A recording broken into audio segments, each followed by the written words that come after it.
ನಮಸ್ಕಾರ ಸ್ನೇಹಿತರೆ. ಮೂಡ ಹಗರಣಕ್ಕೆ ಸಂಬಂಧಪಟ್ಟಂತೆ ಪ್ರತಿದಿನ ಏನಾದ್ರೂ ಒಂದು ಟ್ವಿಸ್ಟ್ ಸಿಗ್ತಾನೆ ಇದೆ, ಬೆಳವಣಿಗೆಗಳಾಗ್ತಾನೆ ಇದೆ.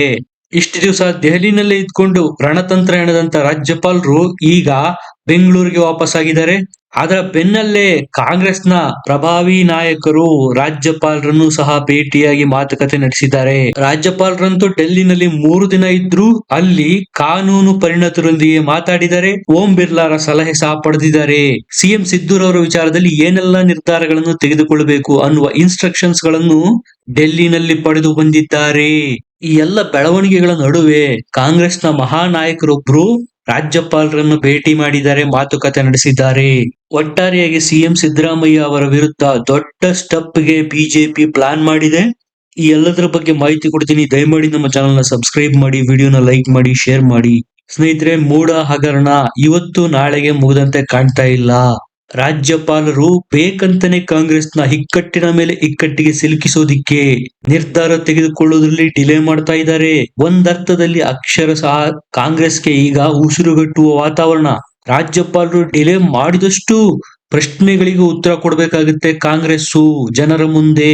ಸಿದ್ದರಾಮಯ್ಯ ಮತ್ತು ಅವರ ಸರ್ಕಾರದ ವಿರುದ್ಧ ಅನುಮಾನಗಳ ಹುತ್ತ ದಿನಾ ದಿನ ಬೆಳಿತಾನೆ ಹೋಗುತ್ತೆ.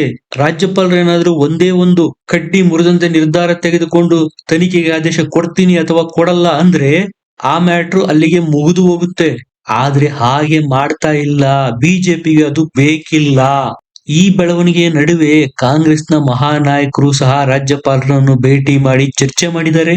ವಿರೋಧ ಪಕ್ಷಗಳಂತೂ ಸಿಕ್ಕಾಪಟ್ಟೆ ಸ್ಟ್ರಾಂಗ್ ಆಗಿವೆ. ಈಗ ಜೆಡಿಎಸ್ ಮತ್ತು ಬಿಜೆಪಿ ಪಾದಯಾತ್ರೆ ಮುಗಿಯೋದ್ರ ಒಳಗಾಗಿ ದೊಡ್ಡ ತಿರುವು ರಾಜಕೀಯಕ್ಕೆ ಬರಲಿದೆ ಅಂತ ಪರಿಣತರು ವಿಶ್ಲೇಷಣೆ ಮಾಡ್ತಾ ಇದ್ದಾರೆ.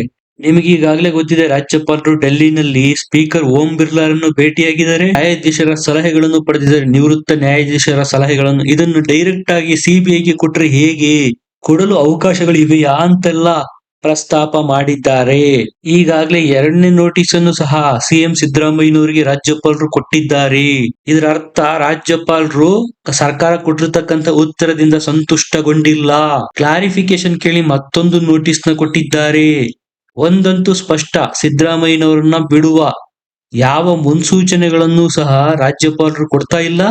ಆದಷ್ಟು ಸರ್ಕಾರಕ್ಕೆ ಮತ್ತು ಸಿದ್ದರಾಮಯ್ಯ ಅವರ ಇಮೇಜ್ಗೆ ಡ್ಯಾಮೇಜ್ ಮಾಡಲು ಬೇಕಾದಂತ ಎಲ್ಲ ಕ್ರಮಗಳನ್ನು ಬಿಜೆಪಿ ರಾಜ್ಯಪಾಲರ ಮೂಲಕ ಮಾಡಿಸ್ತಾ ಇದೆ. ಇದೇ ರಾಜಕೀಯ. ಈ ನಡುವೆ ಟಿ.ಜೆ. ಅಬ್ರಹಾಂ ಅವರು ರಾಜ್ಯಪಾಲರಿಗೆ ನನಗೆ ಭೇಟಿಗೆ ಅನುಮತಿ ಮಾಡಿಕೊಡಿ ಅಂತ ಬೇಡಿಕೆ ಇಟ್ಟಿದ್ರು. ರಾಜ್ಯಪಾಲರು ಬೆಂಗಳೂರಿಗೆ ವಾಪಸ್ಸಾದ ತಿರುಗು ದಿನನೇ ಟಿ.ಜೆ. ಅಬ್ರಹಾಂ ಅವರನ್ನು ಕರೆಸಿಕೊಂಡು ರಾಜಭವನಕ್ಕೆ ಕರೆಸಿಕೊಂಡು ಮಾತುಕತೆ ನಡೆಸಿದ್ದಾರೆ.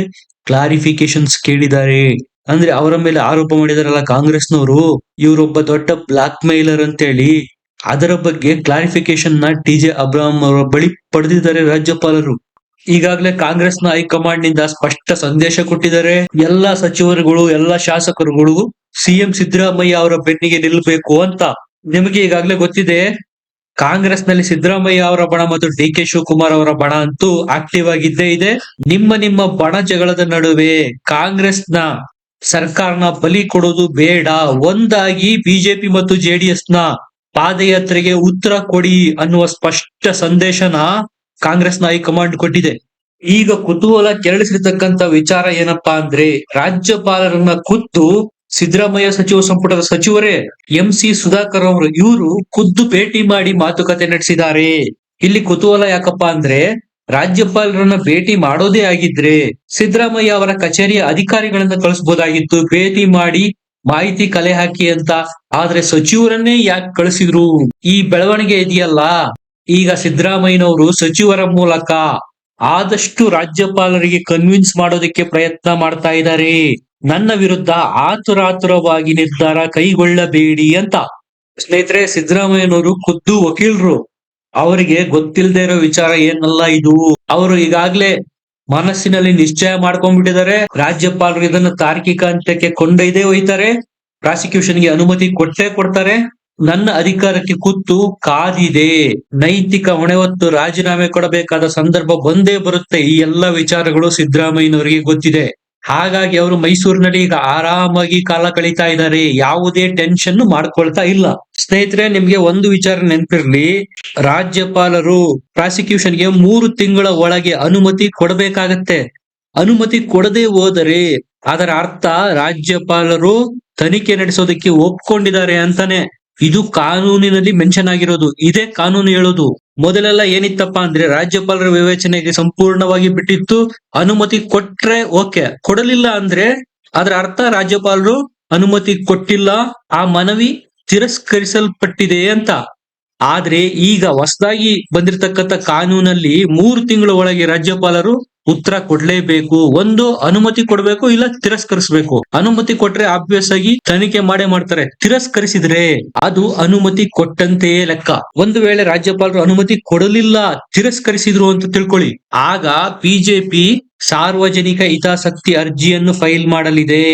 ಇದು ಖುದ್ದು ಸಿಎಂ ಸಿದ್ದರಾಮಯ್ಯ ಅವರ ವಿರುದ್ಧನೇ. ಅಲ್ಲೂ ಸಹ ಸಿಎಂ ಸಿದ್ದರಾಮಯ್ಯನವರಿಗೆ ಕಾನೂನಿನ ಕಂಟಕ ಎದುರಾಗಲಿದೆ. ಒಂದರ್ಥದಲ್ಲಿ ಬಿಜೆಪಿಗೆ ಇದು ಪ್ರತಿಷ್ಠೆಯ ಪ್ರಶ್ನೆ.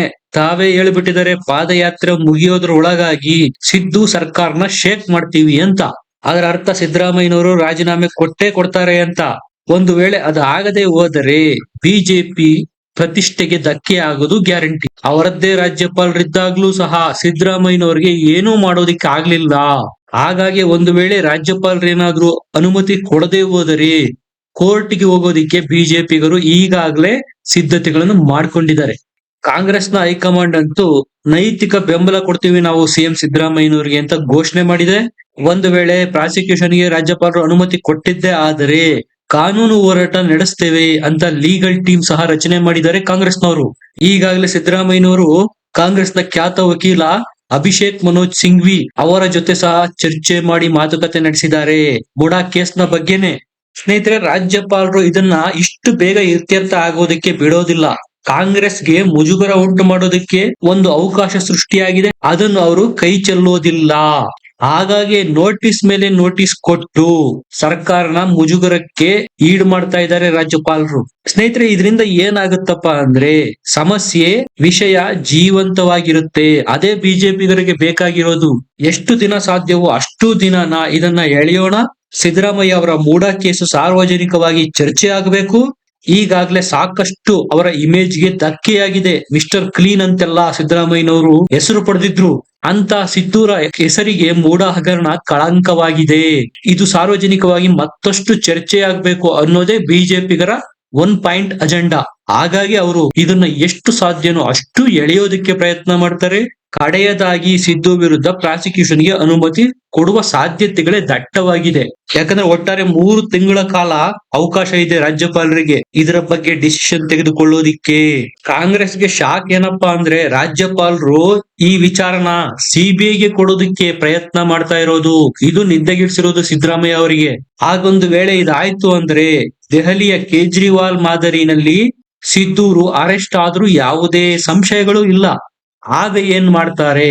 ಸಿಎಂ ಸ್ಥಾನಕ್ಕೆ ರಾಜೀನಾಮೆ ಕೊಡ್ತಾರಾ ಅಥವಾ ಕೇಜ್ರಿವಾಲ್ ಮಾದರಿನಲ್ಲೇ ಅಧಿಕಾರಕ್ಕೆ ಅಂಟಿಕೊಂಡು ಮುಂದುವರಿತಾರಾ?